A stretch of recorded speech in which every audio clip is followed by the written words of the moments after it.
Hello everyone, welcome to our second coffee conversation with the Commissioner. Today I have Ms. Lorena or Lori Knight, who is actually our Education Outreach Manager with the agency. Hi Commissioner, thanks for having me. Oh, I'm so excited to have you here today. You know, this outreach educational specialist that we rolled out a few years ago is so important to me. And as you know, it was something that I'm very proud that myself along with my fellow commissioners have supported. And we're glad to see that you're taking the lead on it.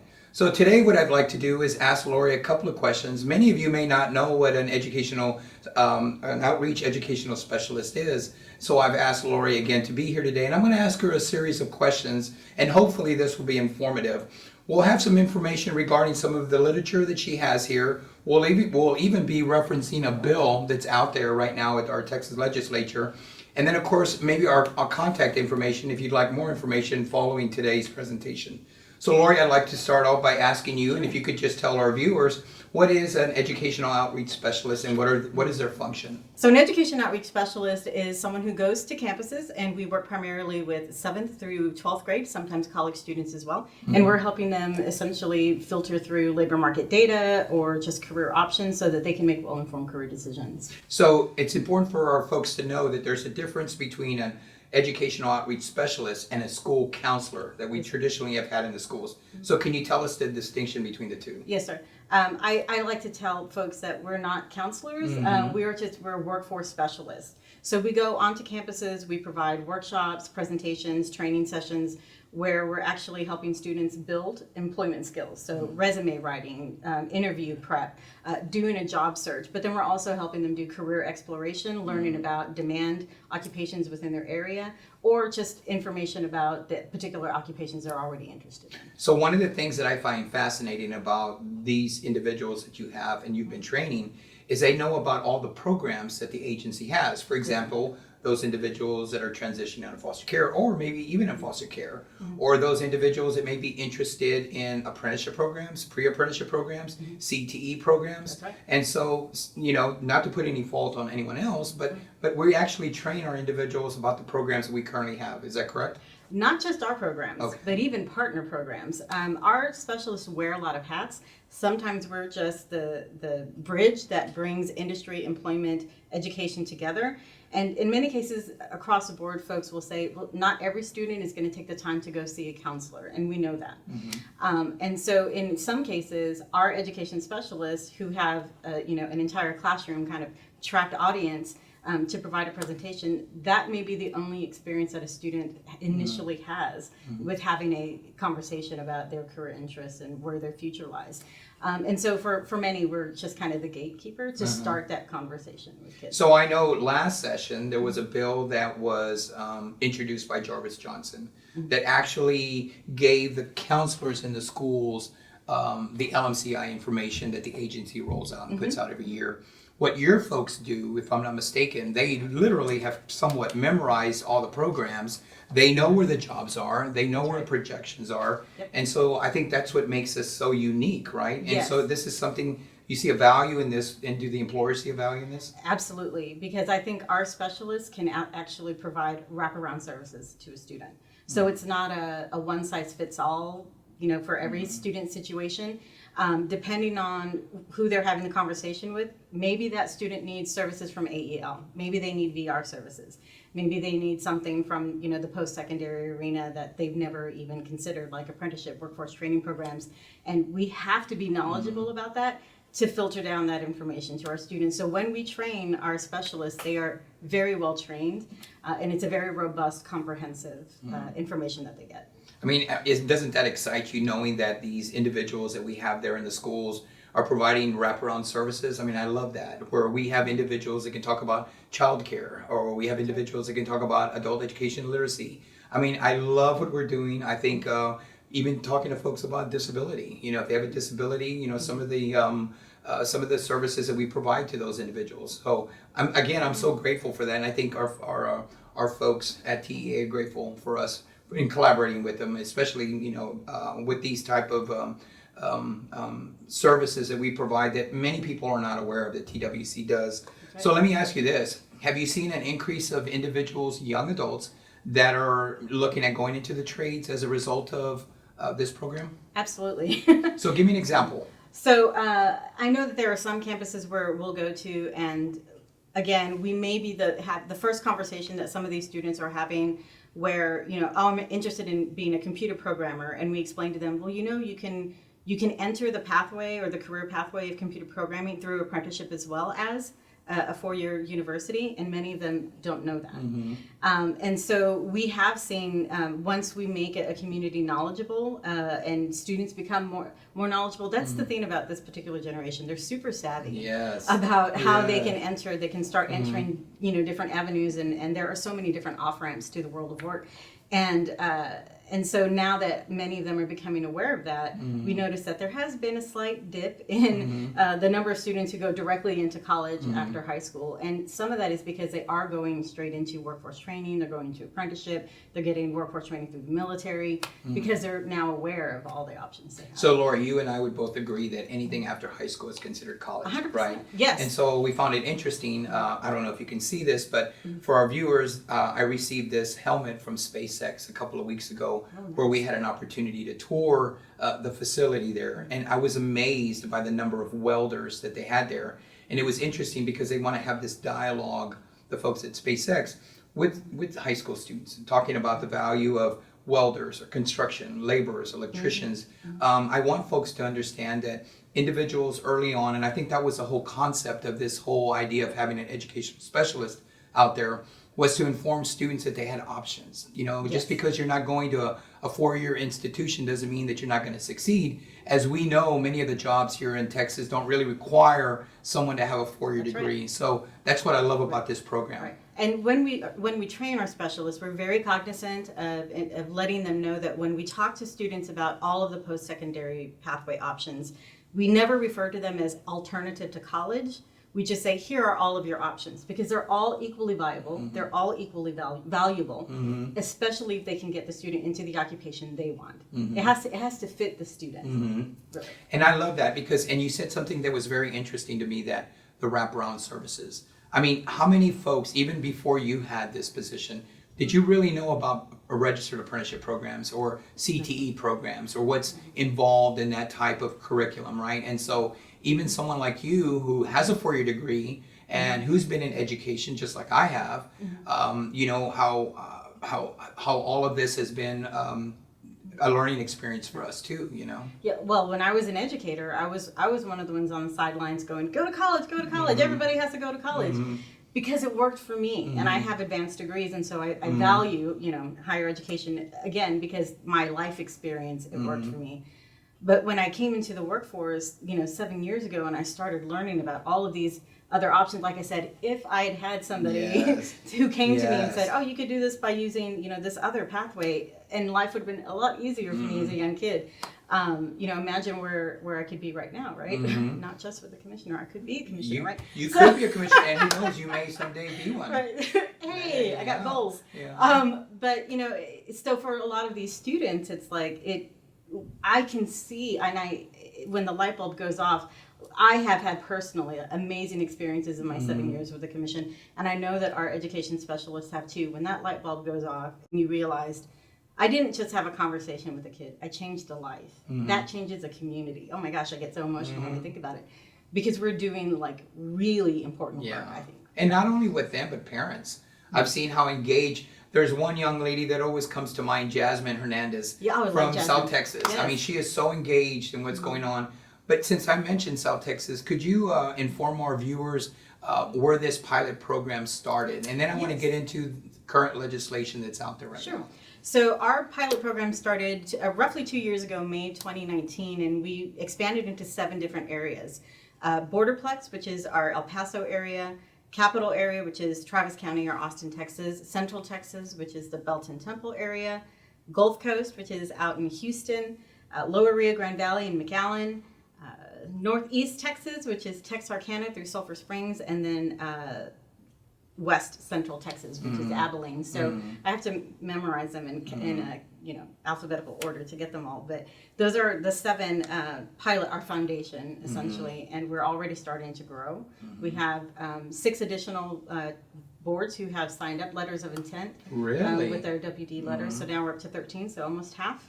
We're anticipating that we're going to expand a bit more once the fiscal year ends and boards have a better idea of what their budgets will look like. So we anticipate we'll be bringing more folks on in the fall. But yeah, we're excited about it. Wow. So Lori brought up something that I wasn't aware of, that we have other boards that have shown interest in putting something like this together. I think they saw the value. You know, I wanted to take this opportunity to thank Governor Greg Abbott, you know, when he asked TEA and higher ed to tour around the state of Texas, listen to stakeholders about what the needs were. One of the things that continued to kind of stand out was the fact that we didn't have people in place in the schools to help. I know we have navigators and we have other things, but just the fact that we had someone from the agency that could actually go in there and just talk about the wraparound services. So you said the key word, wraparound services, you know, that phrase. So I appreciate that, you know. I think what's different about our program is that with a lot of the other services, in order for a student or family to leverage that, they need to take the initiative to go and ask for the resource. Our specialists are being pushed into classrooms, and again, they have a captive audience, and so they're giving out their information without the students having to make themselves vulnerable, right, or have the courage to approach somebody to say, hey, I don't really think that this academic pathway is for me.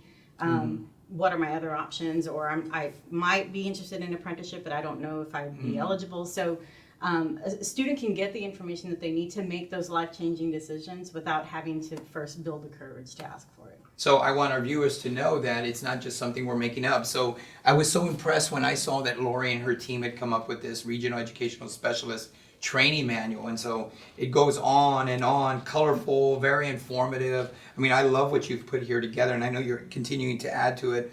And as an educator, you know exactly how to formulate, books like this or catalogs.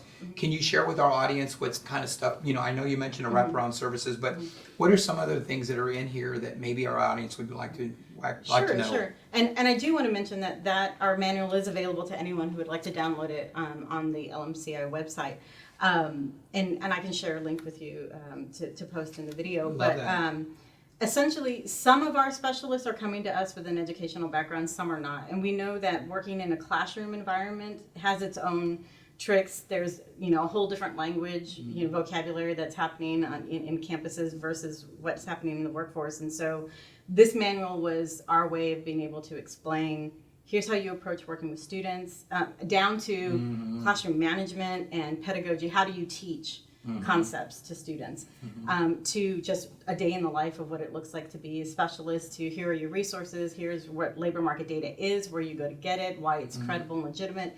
And so it's essentially their Bible. And we tell all of our specialists, if you ever have a question about anything in the work that you're doing, or if a student poses a question to you, your manual should be able to answer it. And then if for any reason it can't, they can reach out to us at any point. So for people that know, who know me and know how this office is, what brand we like to encourage young adults when they start thinking about career paths. We're always trying to inform people about options that are out there. Pre-apprenticeship, registered apprenticeship programs, CTE programs. I know there's a bill out there that's out there that supports co-located educational specialists around the state, authored by Bobby Guerra, and it's actually House Bill 4109. Were you excited when you heard that they wanted to not only have this as a pilot program, but now they want to expand it throughout the state? Yes. Okay. I wanted to stand on the rooftops and shout it out so all of downtown Austin could hear it. I'm super excited. And the communities where our education specialists currently exist, I got calls from all kinds of people, and they were like, "Oh my God, this is so exciting! Does this mean we get to make even bigger teams?" So I think that the communities where they currently exist, they see the value because they see it in the students and things that are happening with the students and their motivation. Like when they have a viable plan and a viable option that can get them to where they want to go, all of a sudden, their performance and everything changes. And so, I was super excited to see that because I know the value of the teams and what they can do at a local level. So think about what else has actually transpired as a result of the outreach educational specialist. We now have a continuing resolution, House Bill, a continuing resolution that's out there by one of the representatives, and it's 85, HCR 85. And I find it fascinating because they're actually have a bill that would acknowledge individuals that are signing a letter of commitment to go into the trades, whether it's a trade school, an apprenticeship school, or and this is based on an experience I had at Cedar Valley College, where they were talking about this opportunity for young adults to make a letter of commitment and going into their college. But I'm so excited that this House resolution is out there. How do you feel on it? Do you think it's complementing? I mean, do you see how there's such a push now for CTE programs? And I think a lot of it has to do with what you're doing. Yeah, because I think we've legitimized the alternative pathways. We've just legitimized the additional pathways, that they are viable, that they are just as valuable. When we talk to students about middle skill jobs, and we explain to them what that means you don't have to have a bachelor's degree, but you have to have something beyond high school. And the opportunities connected to those, the wages connected to those, and they realize, they may not necessarily have to go for the bachelor's degree, but still have, an amazing life, and they can support themselves and a family. I think it has kind of expanded, on the success of that. Well, and this video is really to educate everyone about this educational outreach specialist. But, I also wanted to take an opportunity to acknowledge all the great work that our boards are doing, supporting this, Lori. Also, our CTE directors throughout the state. We've been so successful talking to them about, some of the ideas that they've had regarding where they're headed with these JET grants, from the Office of Employer Initiatives. The JET grant, obviously, as is grant money that's awarded to ISDs and community colleges for equipment. And I'm just amazed on some of the outside the box thinking and the technology, where these CTE directors are now going, VR glasses for welding, these mannequins that look so lifelike, like in Raymondville. I mean, it's just amazing what's going on in the state of Texas. Well, and I think that the career signing day is also very good outside of the box thinking, because for the first time it allowed a light to shine on kids that were previously ignored. Yes. Those who go into the world of work right after high school, and this is an opportunity for them not just to celebrate, but light a fire, right? So it pushes their persistence. I was just at a signing day in Waco. One of the local unions, Union Hall 72, actually had a signing day, and it was real exciting. And especially to see the parents there, their loved ones, seeing them actually graduate, because they were finishing up an MC3 model, but that's another discussion. One of the things that I wanted you to share with our audience, because I know that we're running short on time, and I really appreciate you taking time today out of your busy schedule.